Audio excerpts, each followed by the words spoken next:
Hey guys, today I'll be going through a tutorial on how to solve the face-turning octahedron, or FTO for short, using the Bencisco method.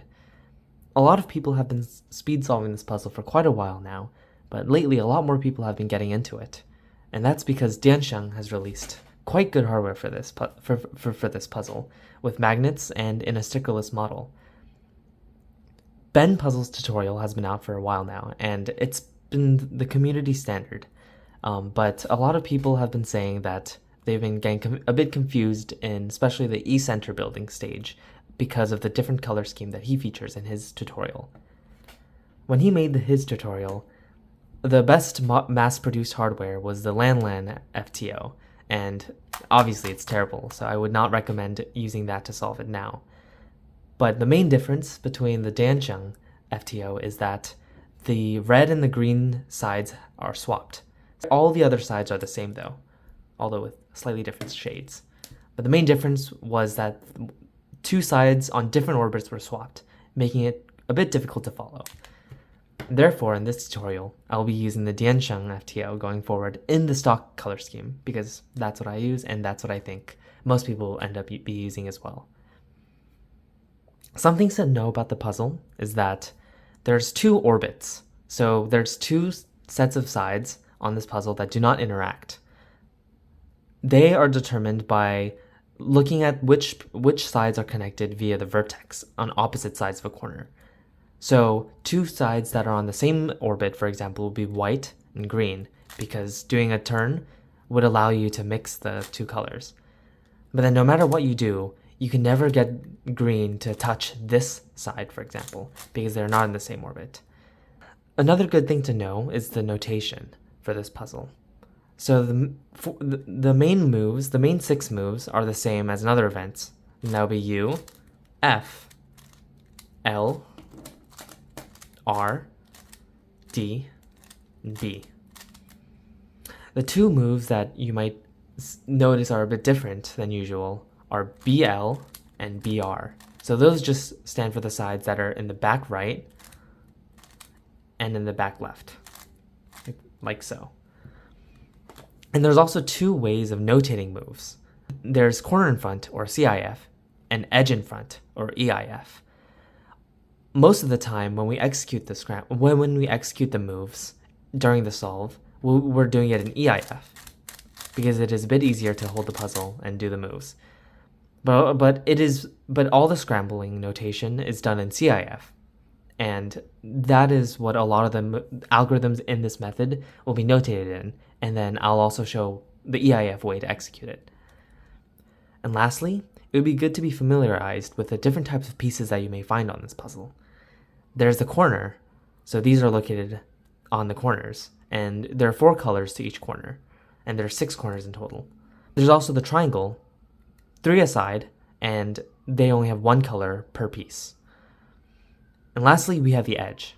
So this is similar to an edge in other puzzles where it's located at the edge of the puzzle and there's 2 colors per edge. So with all this information, we are ready to start with the tutorial. It is also important to note that much of this method is actually quite similar to Yao on 4x4. And we're going to be noticing the different analogs of each step that we see along the way. So if you're pretty familiar with how to solve 4x4 using Yao, then this method won't be too much different. After the M-slice centers, the two methods diverge quite a bit. I'll be providing a scramble that we can follow for this tutorial.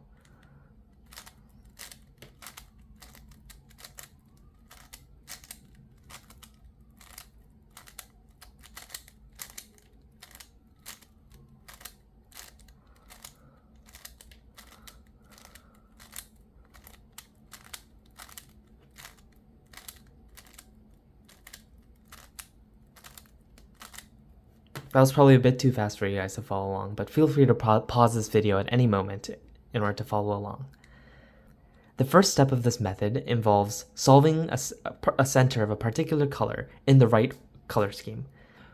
For this puzzle, there are no fixed centers, so we would like to remember the color scheme as we solve. So if we look at the white face straight on, there are 3 colors that are directly adjacent to the white face, and that's blue, red, and purple, in clockwise order. So two of the colors, blue and red, are pretty familiar, and they're exactly the same as they would be on a 3x3. Right? Red is to the right of blue. But in the third color we have here is purple, and that's to the right of red once again. So to remember this color, for the color scheme around white, we'd like to remember blue, red, and purple, clockwise order. So the main way to build centers is to build a large trap first and a small trap. So what does that mean? A large trap is a large trapezoid, which is when you have two edges and a triangle in between it. And we assume it's in the right color scheme, but it doesn't have to be. And a small trap is when you have two triangles and an edge in the middle.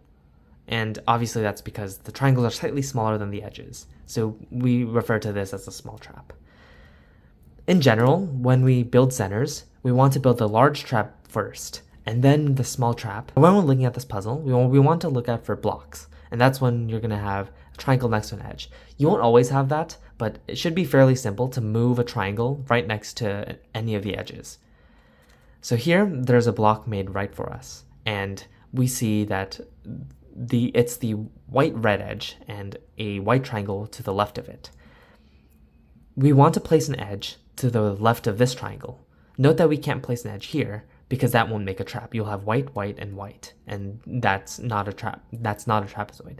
So we want to look for the white-blue edge because we note that blue is to the left of red in this color scheme. So we see it's right there, and we want to place this edge here. There's a couple ways to do it, but generally what we want to do is we either rotate this block or the edge face itself, and then we do an insertion move to connect the two. So note that we can't just bring it over here because that would destroy this block that was already made. So what we have to do is move this face so that this is a convenient position for us to move this block to connect the two. And we see that if we move it to this location, then we can move this block right into this location, and then that'll form the trap, like so. So now we have a large trap formed in the right color scheme. Next, we want to form the small trap, and that's going to be with the remaining edge. Sometimes you'll have the edge already in place, and usually for that, what we'd want to do is sort of take it out and then connect it with the triangle and then move it back in. But here, it's already sort of not on this face. So we've located the edge, and the two other triangles happen to be in the same face. So generally what we want to do is start connecting the triangles to either side of the edge one by one, and then we'll be free to insert it here. The simplest way to connect one of the triangles to this edge is just by doing an R' move, and that forms a block, right? So we notice that when we turn this face, this triangle ends up here, and they'll be adjacent to the edge, just like we want. The location that we want this triangle to end up at is here, or right next to this purple edge. But as we can see, there's no easy way to just move it down without disturbing this already made block. So what we want to do is we have to sort of rotate both of these faces in order to make it convenient to connect it here.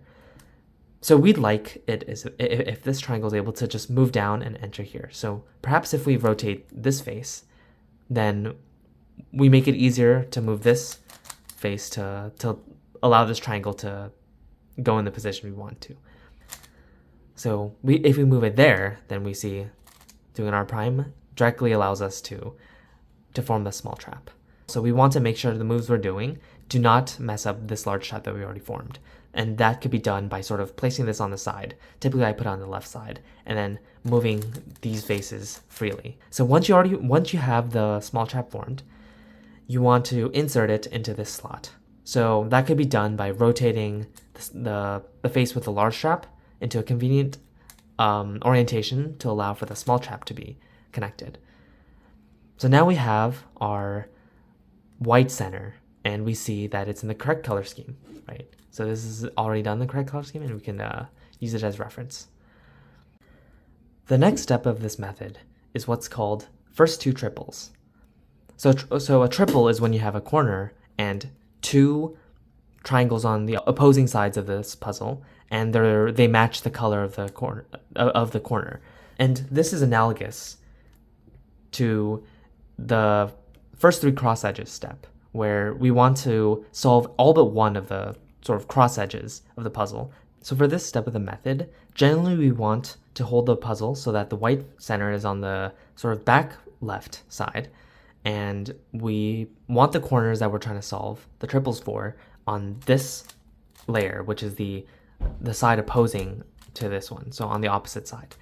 And that's to allow us to form the triples easily. So generally what we're going to do is we're going to match this color of the corner with a triangle of the same color. And we can do that quite easily by doing an arm move to match it. If you don't have any corners on this side already, then you should do some move like that. Like for example, let's say all the white corners were trapped here. Then we could just, and we want to get this out. So then we could just do that to get it on this layer. However, we already have this on this layer, so we can probably build off of this.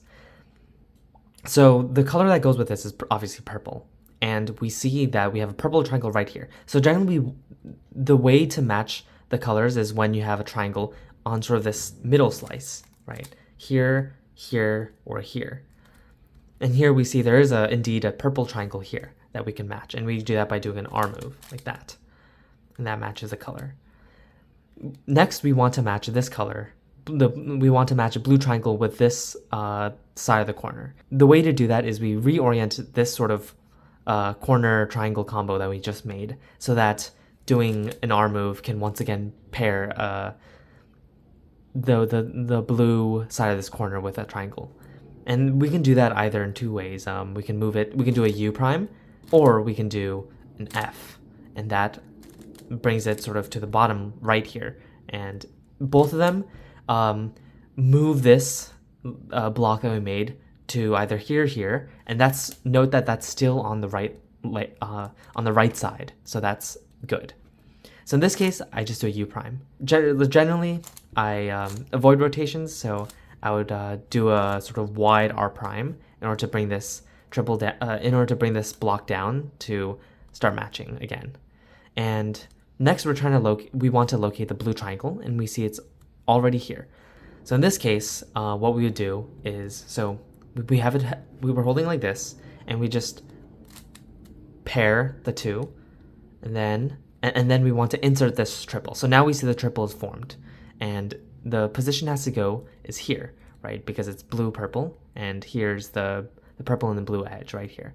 So the main way we want to insert it is we want to bring the slot that we want to put it into, and we have it so that the two colors are opposing or not matching.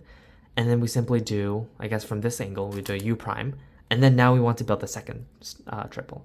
Okay, so this is the first corner I see, the blue, red, white corner. I mean gray as well, but that's not important for now. And it's already so that the blue is facing this way.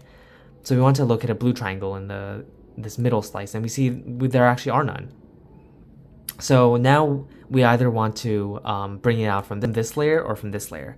And we see there are the two triangles here.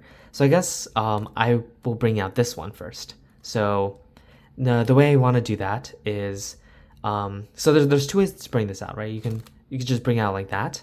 But what that does is it reorients this corner so that now red is facing this way. And we're going to have to reorient this again if we want to pair it. So instead of doing that, what we would do is we'd move this out of the way, like so. So we put it in the back and it's still on this layer. And then we move this into this slice. So note that doing this brings it onto this layer. So that's not what we want. We want it to be in one of these three locations. So doing I guess from here would be a U, would allow us to do that. So now, as we can see, we can bring this corner down by doing an R prime, and that indeed matches the triangle and that piece color. So now we do a U again to reorient this, and now have the red facing this down. And once again, we look for the red triangle in the middle, and it's not there. So we can now from the top, we can bring it into here. And we do that by doing a U from this orientation. And then now if we just bring this half-formed triple up, we form the triple, and we want to insert it. So once again, doing that doesn't work, and so we have to do like a BL, and then from here like an F prime, and that inserts the triple properly. So as you can see, very similar to this step of Yao, where you're just building the cross edges. Next step of this method is what's known as solving the E-centers. So E-centers refer to the centers on the sort of, when you're holding it from this orientation with white on the bottom, the centers that are in the E-slice. So there's only 3 centers we have to solve in this stage, although you might be a bit confused because you see a lot more centers than that we might have to solve.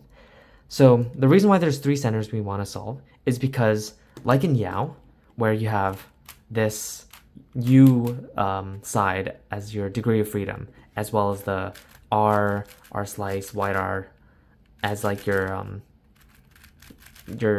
helper moves. Here we have this layer, the U layer, which is the slot that we haven't formed the triple for, as our degree of freedom, and we have this R and white R as our helper moves. And if that's the case, then all the centers that we want to solve should be the ones that are on this U layer, right? So this is one of them, this is one of them, and that's one of them. But as you can see, these centers are actually not going to be solved in this step because they lie on different orbits from this white center. And if you look at the different centers, you see there's only 3 colors that are ever on the top face, and that's gray, green, and orange. So those are the 3 colors that we're going to be solving the centers of. So in this step, knowing your color scheme is very important because you want to make sure that not only are the centers in the right color scheme with respect to each other, but looking at each center themselves, the color scheme is right, just like we needed to do for the white center. So firstly, we want to know what order do the centers go in terms of the color scheme. So we look at the gray center, and when we go upwards, it's going to be orange and then green. So that's how we're going to do it for now. Another thing you have to know is the color scheme within each center, and that's going to be very easily done by just sort of flipping the color scheme of this one. We sort of want any of the 2 to be swapped in when we're building this phase. So that might be a bit confusing. It will be clear once I get into building the centers. So the first center we want to build is gray. So generally the strategy is going to be the same as when we were building for white. So we're going to want to build the large trap first. So once again, that's when you have the edge, triangle edge in the correct color scheme. And then we're going to build a small trap after the fact and then sort of insert it. So I do a wide R prime to sort of see the rest of the pieces for the gray center. And I see that there's, first of all, there's a block that's already built, right? And when we have this, we know that only one color, there's only one ambiguous option for which edge has to go here. But which color edge goes there, right? Is it the gray blue or is it the gray red? So it's a bit hard to tell from here, but we do know that the other 2 colors are indeed red and blue. And so this is where that thing I said from earlier comes into play. So when we're going clockwise around here, normally red comes after blue when you're going clockwise. But in this step, you want to flip that. So you want blue to come after red when you're going clockwise. But in terms of the other 2 colors, we want it to be, so if we're going clockwise from here, noting that this is the edge that we want to attach to this block, this has to be red because we want it to be red and then blue, unlike it is for here. So luckily we can do that pretty easily by doing an R, and that brings this block up to this edge. And then we sort of store the large trap on this left side so that we're free to do this R move and not break this up. So now we want to build the small trap, and for this particular case, what you can do is you can have it so that you have the 2 triangles on the on the top, and then you have the edge here. We're going to be actually doing a similar thing that we actually do in 5x5. So this is when you're doing Yao on 5x5, and you're trying to build the green centers. and we see that you have an edge and two corner centers here. And normally what you might do is like something like that, and then you insert it. So we're going to do the exact same thing here. We sort of insert it and we have it so that we form a block like that. And then we move this here and we bring this triangle up so that we form a trap like that. And here we can see that we could just insert this trap, this small trap with a large trap, and form the center. So another thing to note is that once you finish building the center, you want to orient it so that the yellow is facing on the top, or facing to the right. And we're going to be doing that for each center as we go along. So after we build this center, we want to look at the next center. And there's sort of two ways to go after we build the center. And that's going this way, or it's going downwards like that. Generally, it is a bit more recommended to go downwards like this so that you see more of the centers as you do it. It really doesn't matter. It's good to be sort of direction neutral as you build. So for this tutorial, I'll be going downwards like this. So we place this built center in the back, like so, and now we're able to stare directly at the last two centers. The last two centers is going to be done very similarly to how it's done on 5x5 or larger cubes, where you want to sort of build a, block on the sort of front left here, and then have a case where you're able to solve like the last three of the centerpieces. So that's what we're going to be doing for this part of the step. So, here we see a triple that's formed, but unfortunately we're not able to preserve that like we can in the end by ends. So we note that when we go this way from gray, we want this center to be orange. So once again, we want to build a large trap, store it on the bottom left, and then solve the rest of the pieces. So here we see that we have a lot of blocks formed, right? We have this block, we have this block. This block is the most easiest to access because it's right on this slice and it can connect. So we generally don't care too much about having the right color scheme for this part of the step, because we can do what's called the correcting alg. So we just want to build any large trap and then solve the rest of the two centers. So we know that, so right now we don't know which color edge we want to be attached to this. Here we see it's blue, and here we see the other one is purple.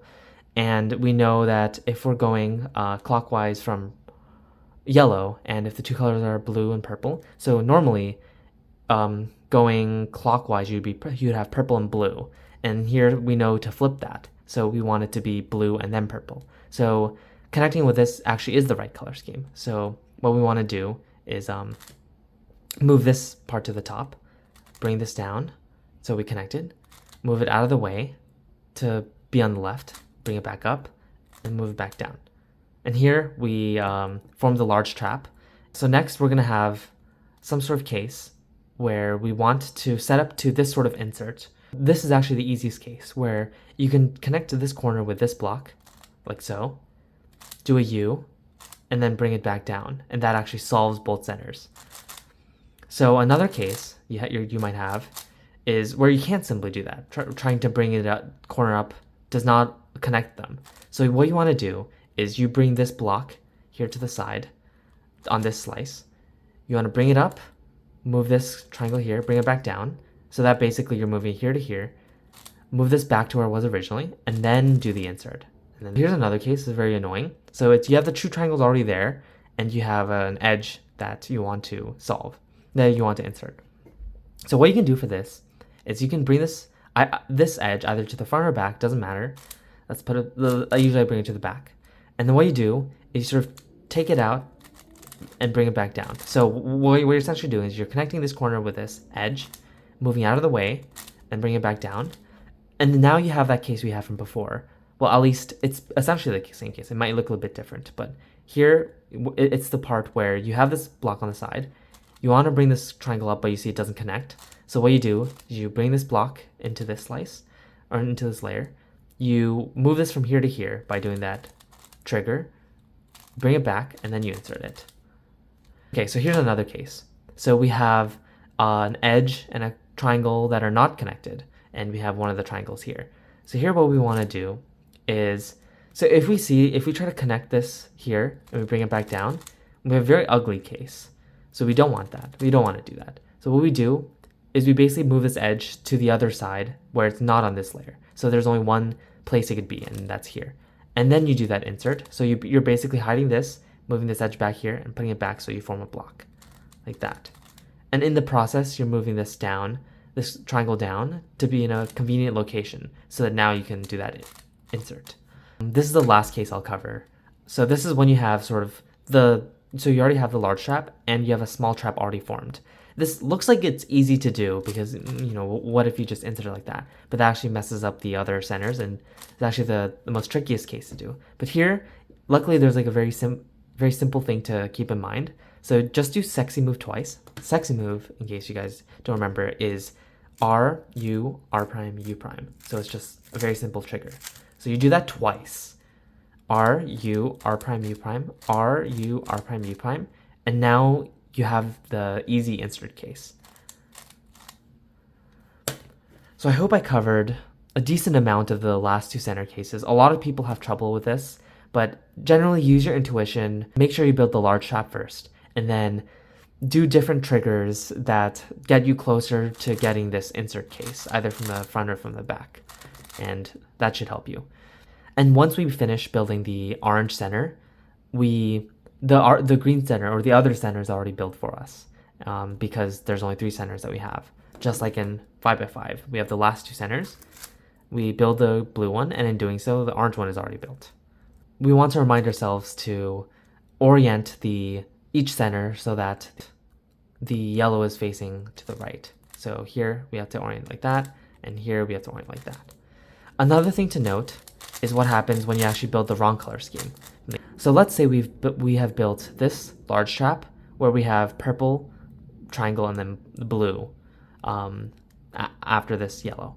And we know that this is the wrong color scheme because when we look at the white and we see it's going clockwise is purple and then blue, here it is also purple and then blue. And we know that that's actually the wrong color scheme when it comes to these E centers because we want them to be flipped. So right before we do the insert, so we note that if we do the insert, we'll have built both triangles and they'll be wrong.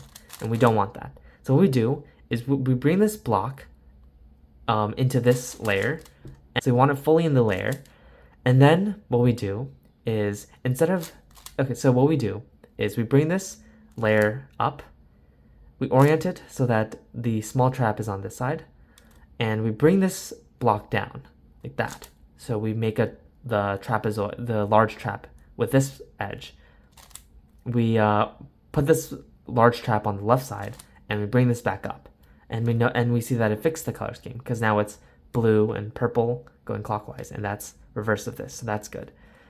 So now we orient this yellow is already done, so now we're done with this step.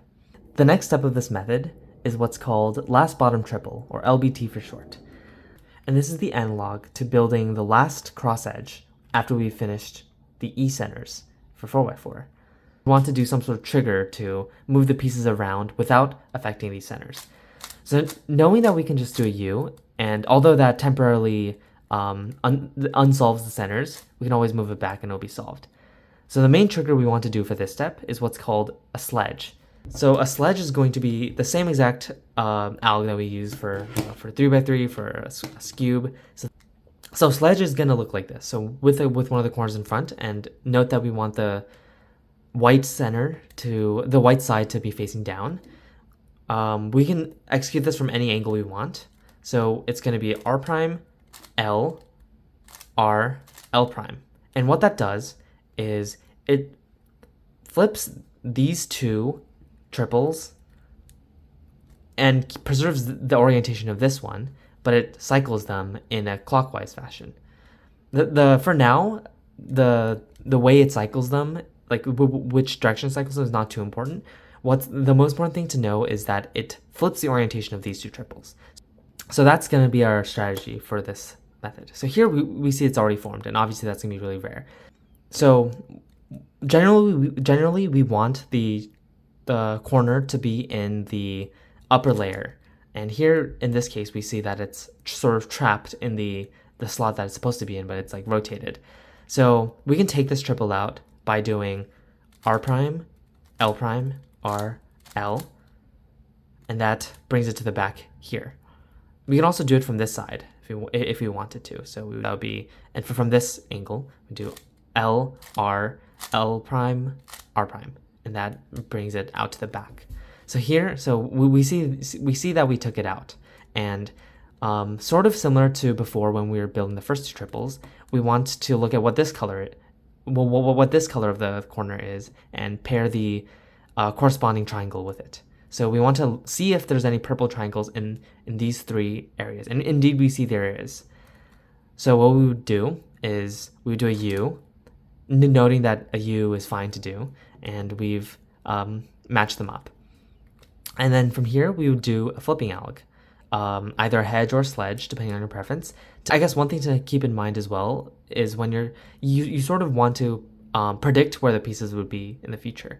So we know that when we flip this red is going to be facing down. So we would like a red triangle to end up in one of these places. We see that there already is a red one here. So if we flip that and move it to the top, that might not be ideal. And we also see that there's another red one here. So we can flip this one and bring it down. Obviously, only one of the triangles can end up with this, so we should only think about doing this to one of the triangles. But if we did a sledge here, we noticed that we would have preserved the orientation of this, flipped the orientation of these two pieces, and so while that would have brought this red facing down like that, this red triangle would have ended up here, and both of them would be trapped on the top layer and not in the E slice like we want, so that would have been bad. So what we can do here is we can do a sledge, or we can do a sled from this angle. So now that flipped the orientation of this, and now the two red are on the bottom, so we can match it up with one of them. Another common case that you might get is, so you've built the corner and the triangle combo, and you're trying to find the triangle that goes with this color, red. And if we see none of them are on the top layer, and none of them are in the E slice as well, and as we see, sure enough, they're both in the last bottom triple slot, and this is the worst case that they could be. So how do we get them out? So I've showed you from before an alg to move the triple that's in here to the back. So we just do that, and we can choose the one that doesn't impact this one. So here we see that the triple's here. If we do the alg and move it to the back this way, then we're actually going to be moving this triple in. So we don't want to do that, right? So if you do that, it's going to be trapped. Now this is going to be trapped in there, so we don't want that. So we'll do that again. So we'd want to do it from this angle. So we bring this triple out by doing R prime, L prime, R, L. And as you can see, it brought it out. And now we can proceed with the flipping. Now we can insert it. So the main way we can insert it is we want to bring the triple directly below this solved triple so that the colors don't match. So here the colors do match. So we want to move it to the left so that the colors don't match. This is similar from before. And we do this alg. So we basically move this out of the way. So we do an R prime, bring this up, do an L prime, R, L. So that brings it here. We can also do this from the other side. So if we had this from the other angle, so now the white's facing this way. So here we see the slot is in the left side, but these are the same color. So we don't want that. So we want to move it so that these are different colors, and then do the mirror of that alg. So we'd be doing L, R, L prime, R prime, and that brings it into the slot. And then we just adjust the D layer to match the colors.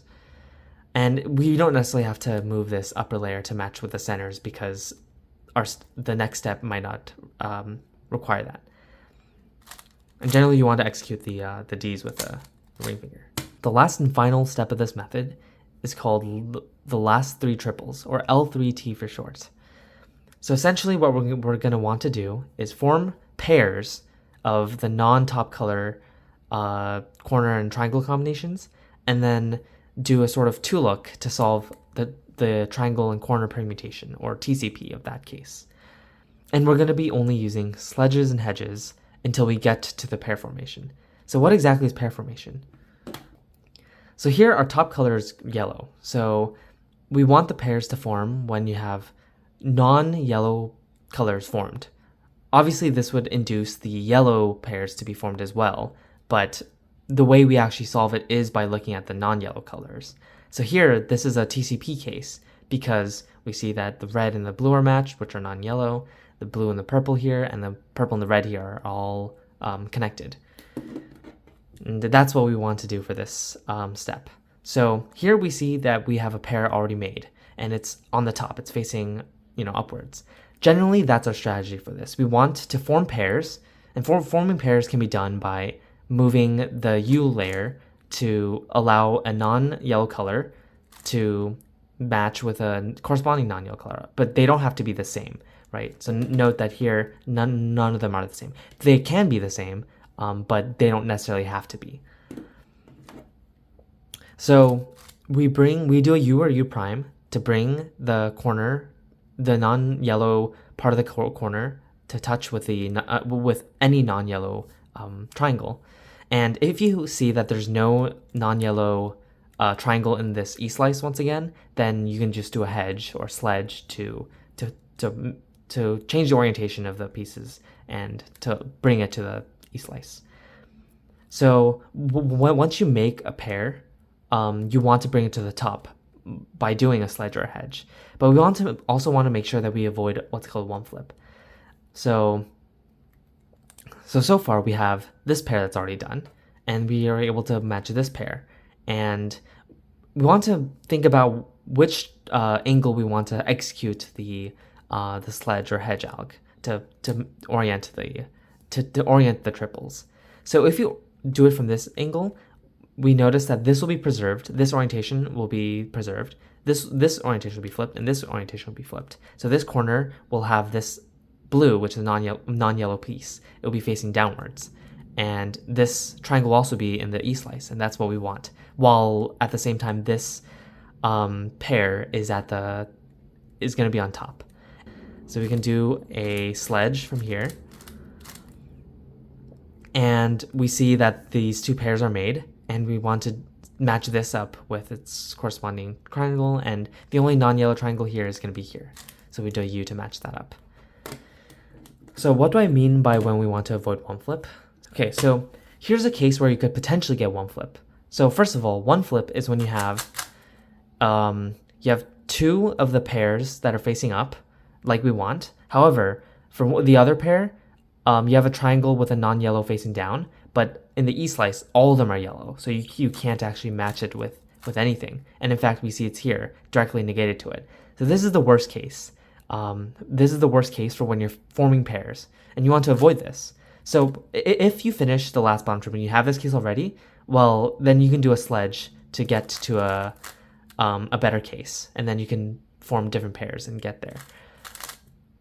However, if you aren't doing that yet and you're forming pairs, so you have one pair that's already on top and made, and you want to form the second pair. So you're looking at this corner, as this is the only one that's facing down, and you see there's two options for matching it with the triangles. You can either match it with this triangle and then do the sledge here, or you can match it with this triangle and then do the sledge here.